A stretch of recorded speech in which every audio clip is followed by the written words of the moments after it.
Chỉ giờ đặng nhá nó có nhá rong tan thọ trò quý trong nhiệt gì cái tin chờ gạo một bài giờ phong dư tan thọ cho sự lăng sợ tổ nu nó mà thích chỉ sư hay tiệt quý trong mi phong dư này giờ sang nó mới sư hở và mua nông thì lần ra cùng lòng đan nàng giờ li nó cho mình nó cú giờ cho mình chịu sư mất trắng cớ gạo thía nhọc quá chịu sư chỉ tao để bị chơi nó thía nhọc quá chịu sư nhá trâu lưỡi xong ít xía cho bùa cho chụp lóng tờ nhà đi nó cú giờ cho mình đã năng của cú là sẽ thía cú làm món nữ thả rồi bé tôm lòng rồi chơi lôi nhau ở kề sư có xong món đồng gì hết thì giờ ít so của thả tàu tê dạ của chỉ rong là thả tàu tê dạ của chỉ thực hiện theo chạy thọ chẳng tổng vấn đề giờ thì có giấy tụi mình đang ở nhẹ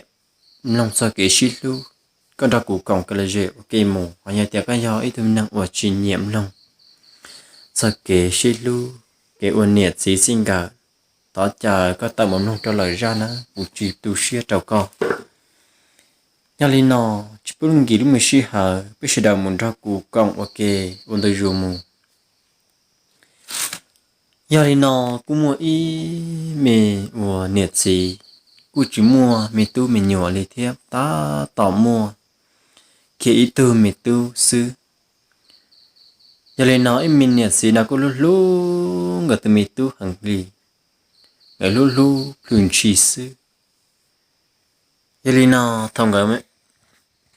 tu thọ mẹ xong rồi cho thầu lo là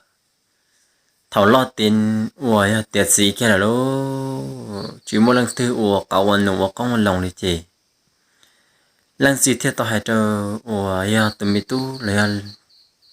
tôi thì mi tu có nhớ thứ là lầu là có cả chuyện mình chuyện nha lò tổ luôn năng lại tổ pe luôn năng lại toàn đây năng mi tu na thầu nọ tu có hay cho gì tiền gì ô liên đại lắm mà cho khó tiền cụ tư lo lại thì cụ mà lên mùi giòn chia là mùi giòn thả lòng gạo xế bố mới thử lòng gạo nhẹ nhẹ cụ nhà đây nó lần xí có tiền uli mà mấy tu có chút mùi giòn ủa ít tu lòng gạo là mùi giòn xế bố mới tu rong nhà là trâu có nhẹ là mấy tu nhà rong đâu có nhẹ à thảo nó từ tu mùi gió thả lòng gạo mù ít lú giò thơ lú giò lại xương ta giờ lòng gạo ít lú giò là xương lô giờ thả mà trâu lú giò bó đã là cái giò bún đã uống đó cũng một bỏ tới đơn xài của lo xuyên rồi lòng gạo đang mòn nhọc giờ cá mà đun tông cho chả cho lia sư tê mê ta mà đang mòn nhọc tụi mình tu nó thế thì tao là hai tao lần gì tiệt gì cũng nhớ tụi nó có bốn trả lúc rồi bốn trả đây là cụ tiền của xã là cho con một sai sẽ phải dùng anh nhá nó vì cho họ tiền cụ chạy ra tương tu lùa sự thế chỉ có thể chịu bao tiền rồi nhá là xài cho mình nhá trong đi trả thế thì nhá cho nhau nó hậu thằng đời lần gì thế thằng tu là người im gì tu là thế tao mù rồi bốn trả thì mù chạy đi cái gì tao lòng hạt tiền còn mù lần gì nhá tao nó sai sư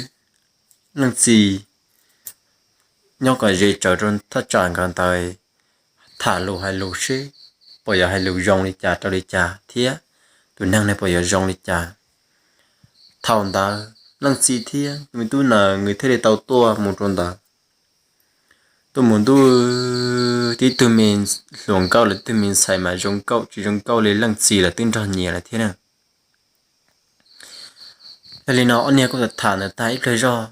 chỉ lần gì bảo thì ô tụi nó rong anh nhá là luôn thảo nọ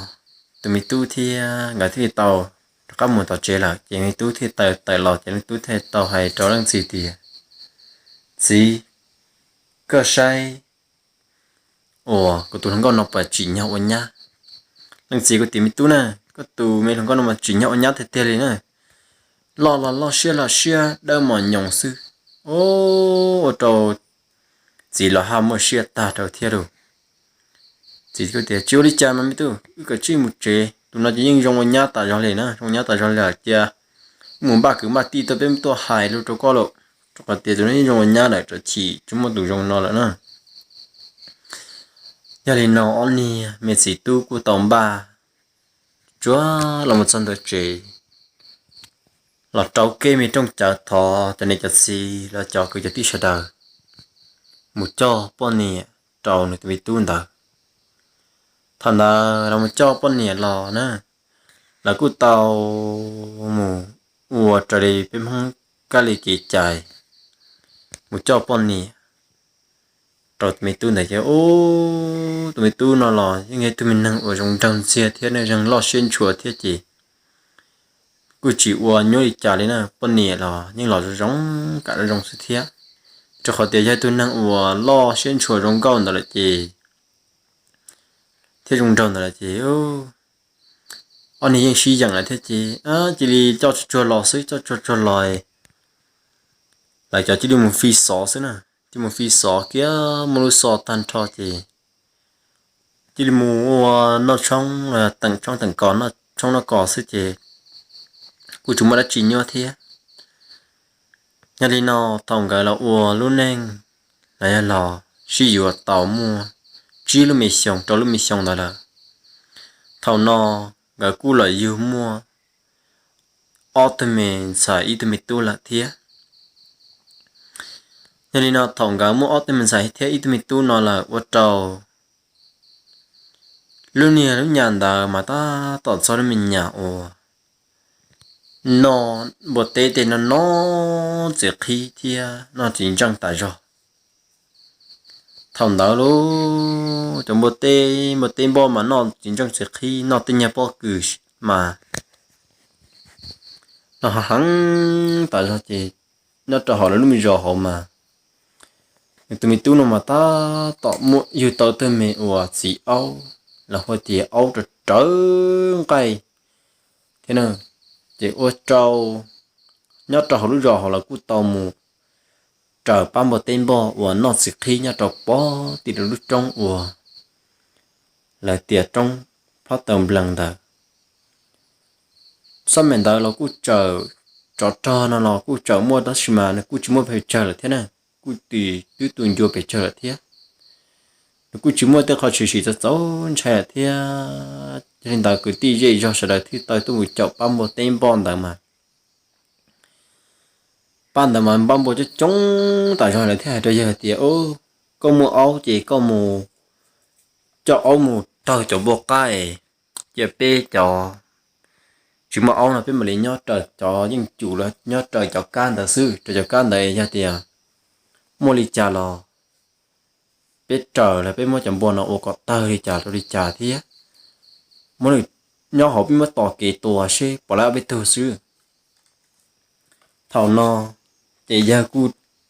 chắc ham một trò hậu lúc họ ở cho nhớ trò hậu tộc khó tận hành rộng hỏi cú chơi tụi ông một tiếp theo cho mình chứ chị ông chờ tàu đi vào chắc là sao tí nhưng mà ốp bây giờ rồi một thiết đấy mà hiểu lịch trả giờ họ tới giờ khó thiên nữa thằng nó ông chờ đi vào chỉ một tết chỉ bỏ hại đi tết tôi mà long của tự long tết luôn mà tết tôi mà long của bảo vi vào vùng là lợi xứ nào họ trên đó đông ít số họ chờ xíu đâu thằng nào họ đông ít số họ chờ xíu chỉ bỏ hai đứa tua tàu bát tê là tôi tàu là những chỉ tàu thế ông lấy trà giờ hiểu ông lấy trà nhảy mà máu một giờ được bó tị lúc nhiệt trong lúc trong là cứ trong lo thế nè mà máu một giờ được bó tị lúc trong chỉ ông lấy trà ta tỏ mới thứ nhật lộ và chỉ chuột xì nhá rồi tí nhiệt trong tí thế ô tụi luôn nó chỉ sửa xì đó giờ chỉ đi luôn nó chỉ đi bỏ đó đi chỉ luôn nó chỉ tí bỏ đầu gì tí tê tụi mình tu tàu ta nên cho sửa là tụi mình tu ta nên cho sửa chỉ là thế này cho mẹ ủa giờ hay giống pháp không như này chỉ thế này tàu là sửa là gì thì tàu cho là cho họ vào hỗ trợ là đau khổ nè rồi đau khổ ta thì ô là cô tôi rằng ủa dùa đấy à ít bộ cậu trả tan thọ là cô mua tem mình nha chi ba là một dù chơi giật xù nếu như giật từ cho là tuần ta tụi mình tu đồng luôn đảng ta lại thế thì thằng đó nè là cu lò trở mình trong chợ thọ thì ô mình nhá nào xe nửa dặn nhau đòn nhẹ gì là do nửa mù đòn nhẹ tay gì nhau thầu no thì nếu có thì của trời nhân nhớ xe tại giờ li cũng thấy chỉ tao trốn nè thầu no tụi chị cũng là tê lọt tiền nó liền đợi tụi mình nhá nó chỉ tụi mình nhá rồng thiên nhá xe lo xe đà hàng lì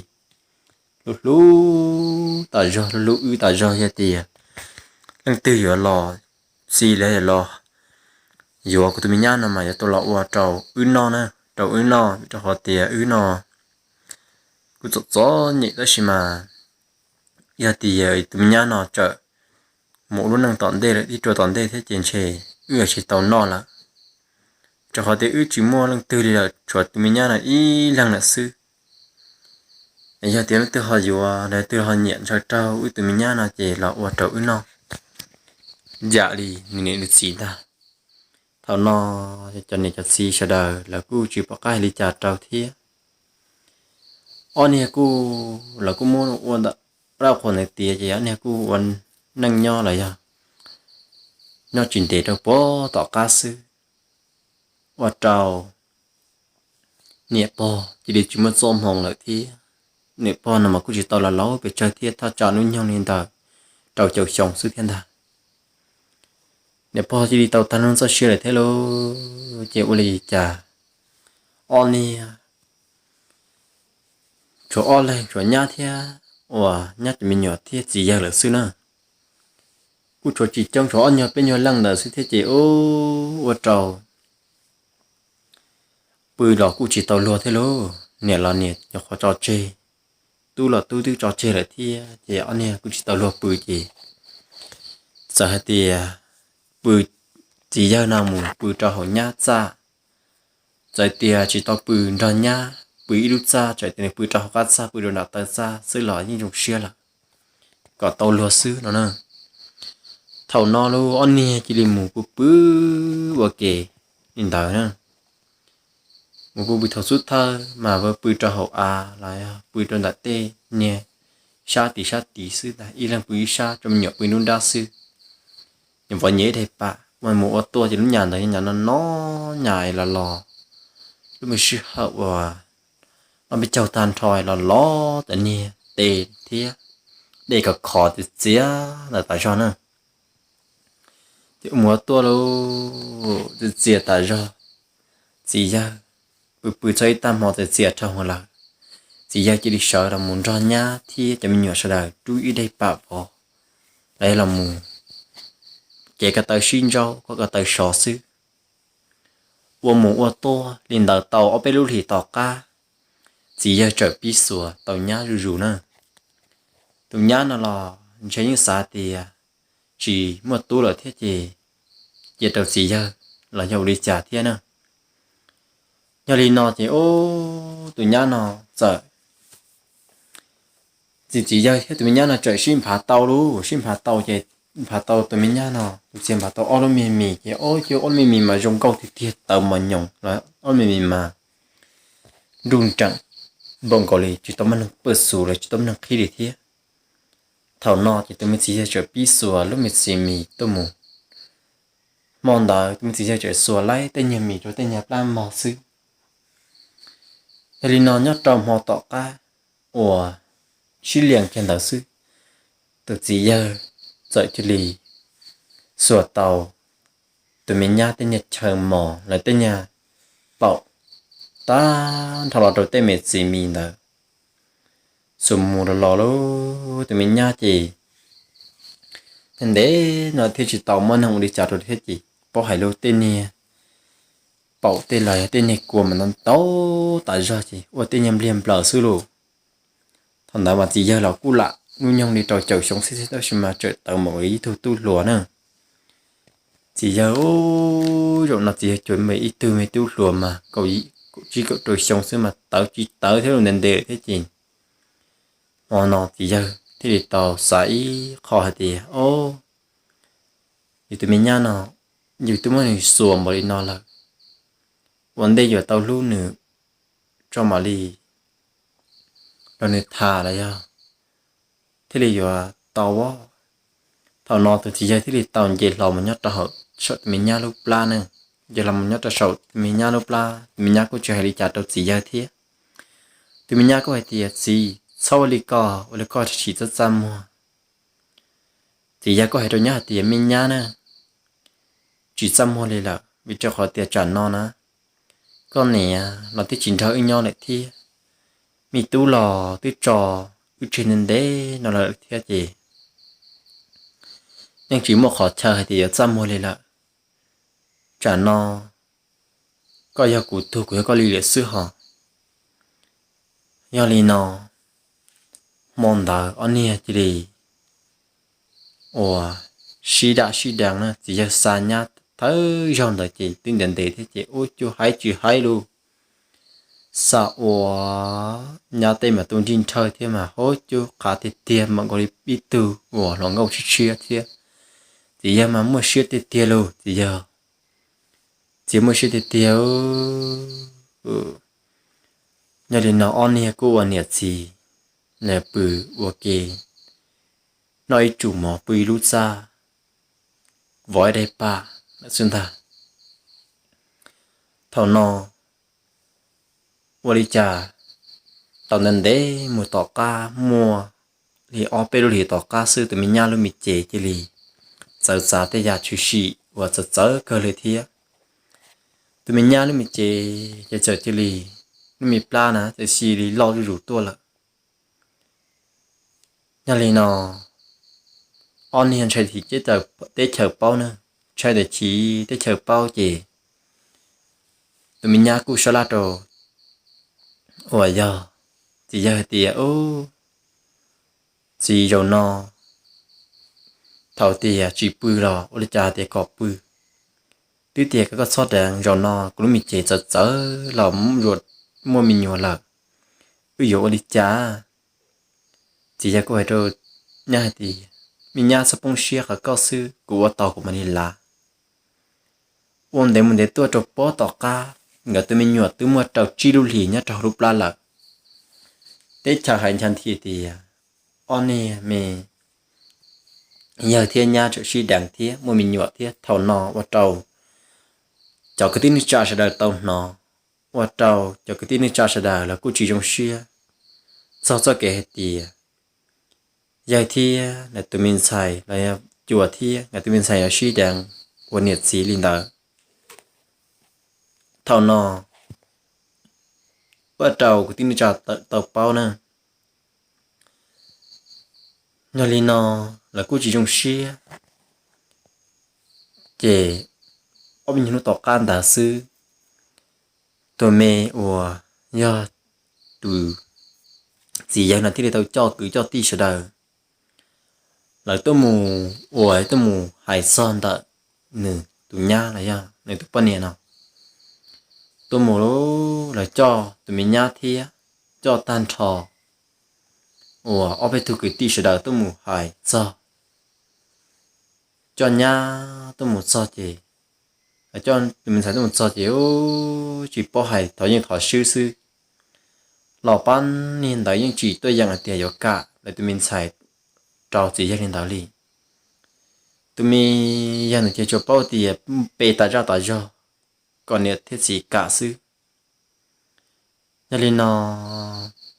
là cô chỉ tôi rằng cả lấy theo lô nhớ trò lúc xí hở là lúc xí thay cho tiền đó chỉ tụi mình nhá nó cô tàu là tụi mình giải của tao lòng cái tệ kia trâu hai trâu tròn dâu lưu hai kia trâu nên thiết gì tiền thiết đã lâu sau đó tiền cho mấy đó lâu sau đó thì nên thiết gì giờ lúc gì nó đầu tan thọ của là một thái khó nè nhớ linh đó tao cũ tao chỉ ưu liệu họ linh nào là vì rằng vì do tiền của tôi một ít chuẩn năng là tôi chỉ cho tiền của vô cháy tôi lòng gâu sư lấy tôi mình lòng gâu nhớ tròn đó của tôi khang chèกูตุ้มít chuột mẹ năng lấy ít chuột cái tận đây là thế đểกูchỉ bỏ cá mua đi trả lại sư thế nhà li nó cũng nhân là cũng nhân gió bảo ta rồi chụp bao cao đi chả chụp bao cao dọc hiện nhẹ thế xin sẽ đào li ta chỉ rồi nó chỉ giờ u li nó là tư giờ vị thì giờ của các lò là nên chỉ yêu của lại thế giờ thì của yêu chỉ giờ nó là nhưng cái khó rong là rong nó của hai trâu này thì này thế gì để cho đó là sợ đời nữa rong nó chỉ của yêu mùng rò chỉ nhau hoặc nâng lúc cho mình nhọ trả chỉ của lọt sao nên chỉ lúc của cho mình nhọ nhiều lúc chỉ thế của sư thế để lúc tối cho mình nhọ sư thầu nó chỉ cho cái sư luận năng là nè chỉ hậu chế là do cho đó là sở đạo của chị bác ai đi trả thế nhỉ đó là cho đó là sở đạo của tiệt ô đi nó chỉ nếu mình nhớ nếu hay đi nó là bé của chị bác ai tiệt gì đi trả thế giờ tiền này họ sử dụng lại tiệt chỉ này họ sử dụng mù thầu nó chỉ cho nên sử coi lên ta cho nên cứ tao muốn người đi là một chế là sự thế này muốn đi là một chế là sự thì chịu trâu chỉ để tất cả nó sẽ anh ấy cứ tao yêu tụi mình nhận đời yêu tụi mình nhận tu ủa rong lu thì lo xuyên chùa tao nó anh ấy cứ tao mi ý mi cái ti là thế này họ ở thôn xài là cứ lo trong câu là thế chỉ tất cả nó anh ấy cứ tất cả mua mình nhận cứ tất cả yêu tao tụi mình nhận ủa mình nhận tu gì là sự thế này thầu nó thì tụi mình làm gì nào tức là lâu là tụi mình nuôi nhau lên đời bé cháu ở xa gì cháu nó này thì cháu đi xong chị tức là lâu là chị tụi mình làm gì nào mà đi nhau nhưng mà đi nhau nữa thì nhau nên để tao cả để mình để tua tao cả luôn nên để chị qua trầu nửa thì tàu mua mò tàu tràn tàu già mò lầu luôn mò tàu tràn tàu già thì nửa thì tàu ta nó sao xìa là nhớ đi tàu tụi nhá là chị thì tàu ở pon chùa là giờ ở bên giọt tàu on tàu nên sau mình đã năng nó chỉ cụ tiền nhau chính đâu năng tôi chính đâu ra sau mình nó cũng hơi so và sự xí một trăng cơ thiên à để nào của chúng mình thà là cho chơi nào sư thiên và thiết chế sư hay là tan thảo quý chồng như phong như sợ đà có nhiều đó cụ cầm cái gì tao cái nào thảo và cho tan thảo chồng luôn sợ đà thảo có chúng mình chỉ cái nó có nhau dòng sư thiên